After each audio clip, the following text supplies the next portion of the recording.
A sloth, a donkey, and a curious human. Send a prompt and see what they're doing. One hits record with a question on his mind. Two brothers pick it up, see what they find. Corn takes his time, Herman's got the facts. Back and forth, they never hold back. My weird prompts, come on in, that's where we begin. My weird prompts, glad you're here.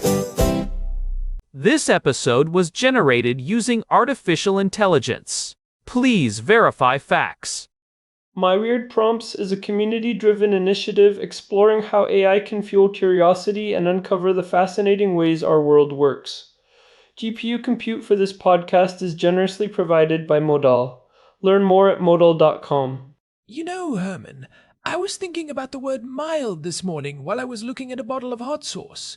In the world of condiments, mild is a safe choice. It is the entry level.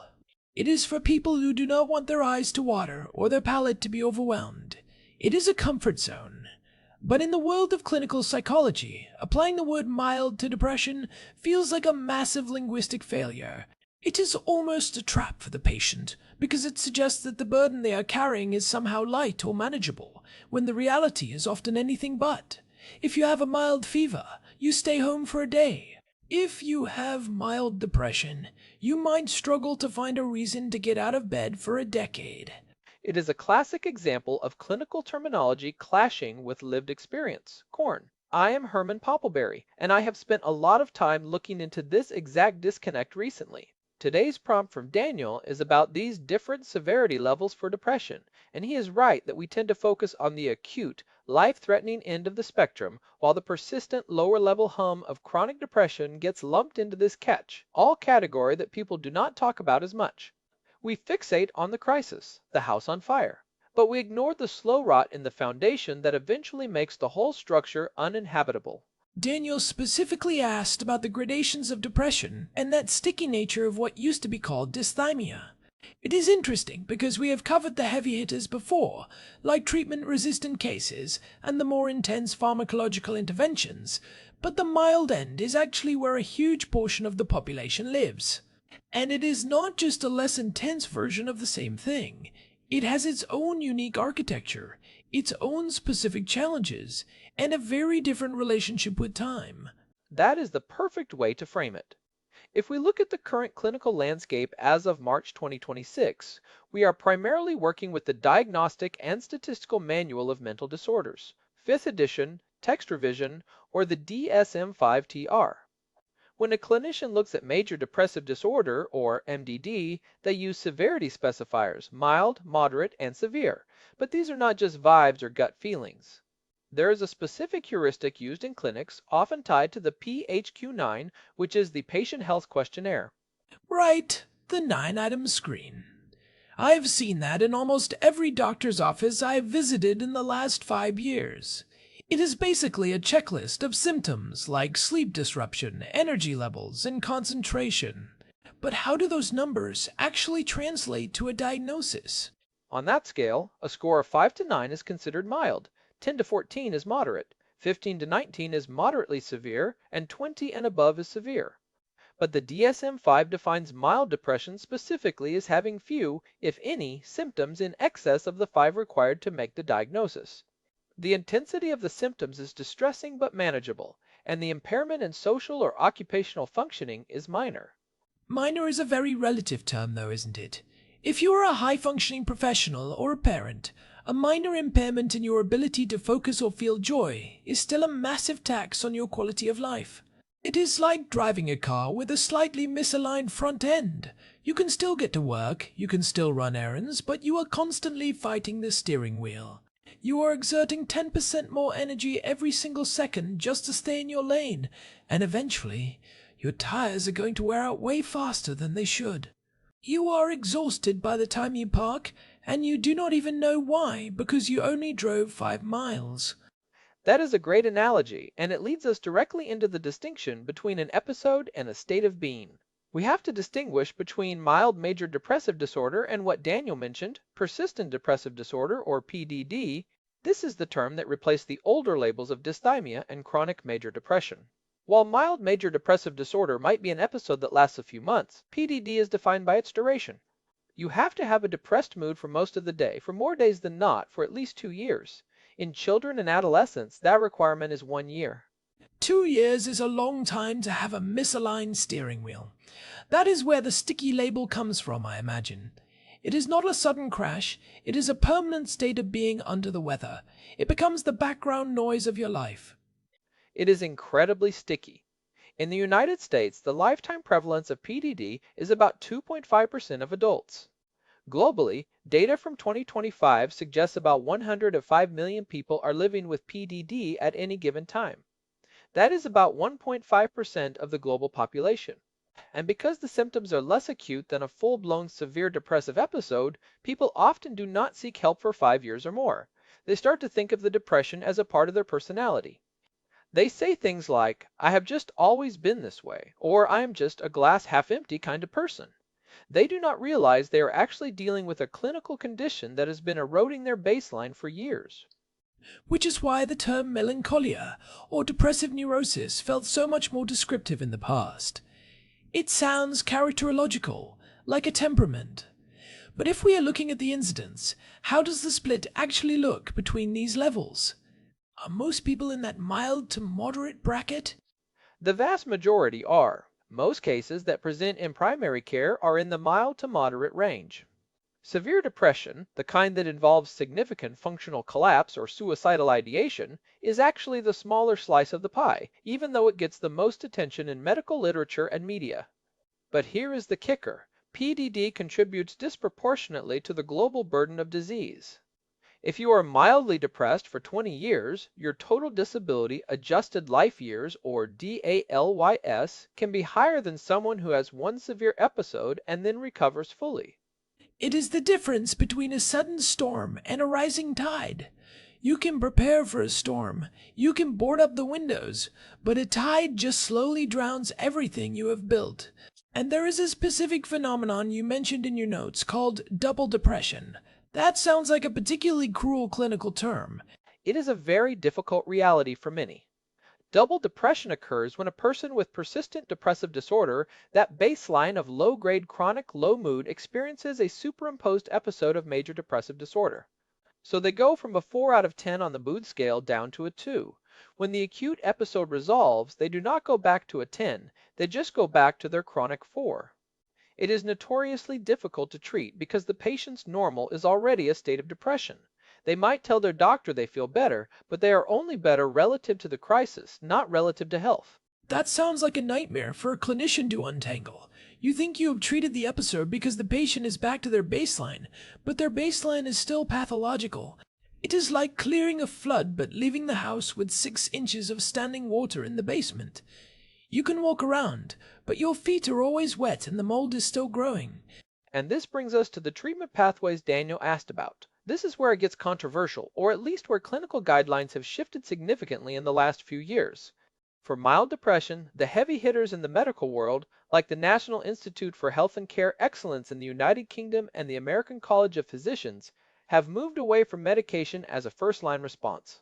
I remember we touched on this in episode 580 when we talked about the long tail of therapy. The idea is that for mild cases, the side effect profile of an SSR might actually outweigh the clinical benefit. We also talked in episode 840 about the science of lag, how these drugs take weeks to work because they are essentially rewiring neural circuits. If the depression is mild, that rewiring might be overkill compared to behavioral interventions.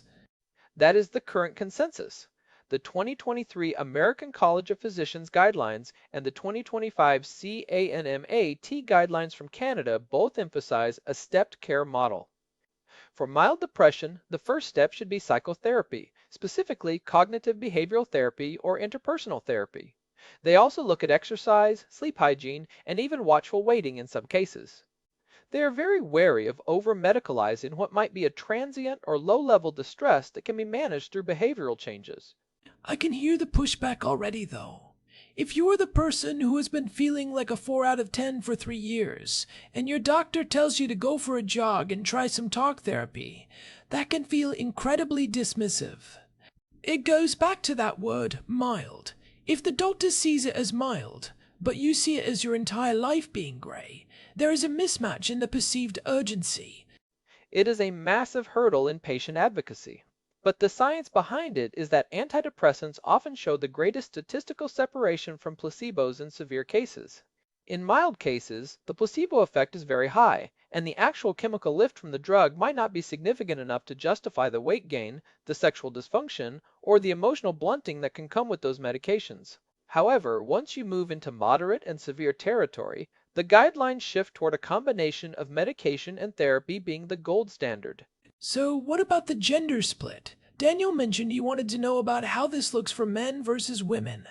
We hear a lot about women having high rates of depression, but I have seen some recent studies suggesting that might be a measurement problem rather than a biological reality. It is a bit of both. The standard statistic is that women are about 1.95 times more likely than men to be diagnosed with depression. This gap emerges in adolescence, usually between the ages of 13 and 15. Before puberty, the rates are actually about the same, or even slightly higher in boys. But once those hormonal shifts kick in, the female preponderance takes off and stays that way through postmenopause. Is that purely hormonal? I know we have talked about estrogen's effect on the monoamine systems before. Estrogen definitely plays a role in how serotonin and norepinephrine are regulated, which might make women more vulnerable to certain types of depressive architecture. There are also differences in body fat distribution and liver metabolism that affect how women process medications, often leading to a better response to antidepressants than men. But there is also the male-type depression hypothesis. This suggests that men do not necessarily have less depression, they just have different symptoms that do not always fit the DSM-5 criteria. While women might present with sadness, crying, and internalizing symptoms, men often present with irritability, anger, risk-taking, and substance use. Right. If a man is drinking too much and picking fights at work, he gets labeled as having an alcohol problem or an anger management issue, rather than being screened for persistent depressive disorder. We are looking for tears, but we should be looking for a short fuse. Precisely. And that leads to a really significant finding from a massive cohort study published in 2025. They looked at over 325,000 patients with major depressive disorder and found that being male was actually a significant predictor for treatment-resistant depression, or TRD. That is fascinating. If men are less likely to be diagnosed, but once they are harder to treat. What does that tell us? It suggests a few things. One, by the time a man ends up in a clinical setting for depression, the condition might be much further along and more entrenched because of that social stigma against seeking help.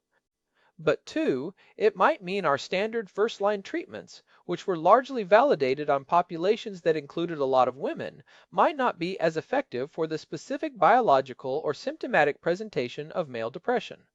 It is like trying to use a map of London to navigate New York. They are both cities, but the grid is different. If the male presentation is more about irritability and externalizing behaviors, maybe an SSRI that targets the sadness-heavy internalizing presentation isn't the right tool.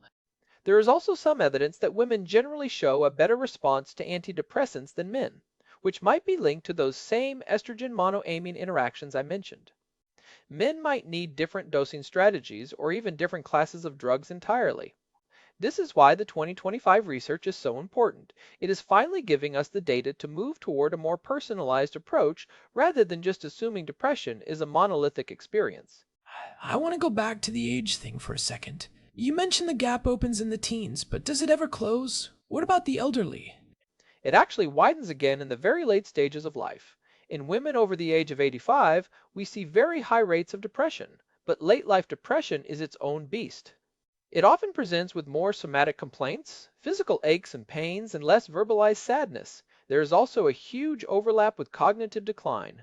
Sometimes what looks like early stage dementia is actually a severe depressive episode that is causing pseudo-dementia. Which is why screening is so vital, but also why the tools we use, like that PHQ-9, have limitations. If it is only looking for a specific set of symptoms, it might miss the sticky, low-grade PDD in a middle-aged man, or the somatic depression in an 80-year-old woman. And that is the danger of the mild label. If you are a clinician and you see a score of 7 on a PHQ-9, you might think, okay, this person is fine, let's just keep an eye on it. But if that 7 has been a 7 for 5 years, that person is suffering significantly. Their relationships are strained, their career is stalling, and their physical health is likely declining because of the chronic stress of living in a depressed state. It is the difference between a sudden storm and a rising tide. You can prepare for a storm, but a tide just slowly drowns everything you have built. So, if someone is listening to this and they suspect they are in that sticky, mild to moderate PDD bracket, what is the practical takeaway? If the guidelines say no meds for mild cases, what does the path forward actually look like in 2026? The first step is acknowledging that mild does not mean unimportant. You have to be your own advocate. If you are using a screening tool like the PHQ-9, do not just look at the score from today. Look at the duration. Tell your doctor, I have felt this way for 2 years. That duration requirement is what moves you from an episode to a disorder, and it changes the clinical approach. And based on those CAN, MAT, and NICE guidelines, the move is toward high-intensity psychotherapy first. Yes. And not just any therapy, but targeted interventions like cognitive behavioral therapy that focus on breaking the rumination cycles that keep PDD sticky. There is also a huge emphasis now on lifestyle as medicine, but not in a dismissive way. It is about understanding that for chronic low-grade depression, regulating your circadian rhythm through light exposure and consistent sleep is a biological intervention. It is not just good advice, it is a way to recalibrate the monoamine systems that are sluggish. I think the most important thing we have discussed is that male sex predictor for treatment resistance. For the men listening, if you've tried one SSRI and it didn't work, that isn't a sign that you are broken or that your depression is untreatable. It is actually a known statistical trend in the current research. It might mean you need a different class of medication, or a more aggressive combination of therapy and behavioral changes. We are also seeing a move toward using biomarkers to distinguish between these subtypes. In the next few years, we might not be relying on a 9-question survey as much. We might be looking at inflammatory markers in the blood or functional MRI patterns to say, okay, this isn't just mild depression, this is a specific neurobiological state that requires X instead of Y. That would be a game changer. It would move us away from these vague severity specifiers and towards something more like oncology, where you don't just have cancer, you have a specific mutation that responds to a specific drug. We are not quite there yet, but the 2025 data is a huge step in that direction. The key is to stop viewing depression as a single mountain you either are on or you aren't. It is a whole mountain range. Some peaks are high and jagged, but the long, low plateaus can be just as hard to cross. It is a lot to chew on. I think the big takeaway for me is that we need to retire the word mild in our own heads when it comes to our mental health. If it is persistent, it is significant. Period. The erosion of life quality over a decade of mild symptoms is just as devastating as a few months of severe symptoms. We have to treat chronicity with the same urgency we treat intensity. I agree. We need to move from the mild misnomer to the reality of chronic, persistent struggle. As we understand more about the specific predictors for treatment resistance, like we saw in that 2025 study, we can start to offer more hope to people who have felt stuck in that gray zone for years. Well, I think we have covered the broad brushstrokes Daniel was looking for. From the DSM-5 specifiers to the gender gap and the sticky nature of PDD, it is clear that the spectrum is a lot more complex than just a simple scale of 1 to 10. It really is. And it is important to remember that these labels are tools for clinicians, but they should never be used to invalidate a patient's experience. If you feel like your life is being eroded, it doesn't matter if your score is a 7 or a 17. We should probably wrap it up there. Thanks to everyone for sticking with us through some of the more technical bits today. As always, a huge thanks to our producer Hilbert Flumingtop for keeping the gears turning behind the scenes. And a big thanks to Modal for providing the GPU credits that power the show and allow us to dive into all this research. This has been My Weird Prompts. If you found this discussion helpful, or if you know someone who has been struggling with that sticky, low-grade mood we talked about, please share the episode with them.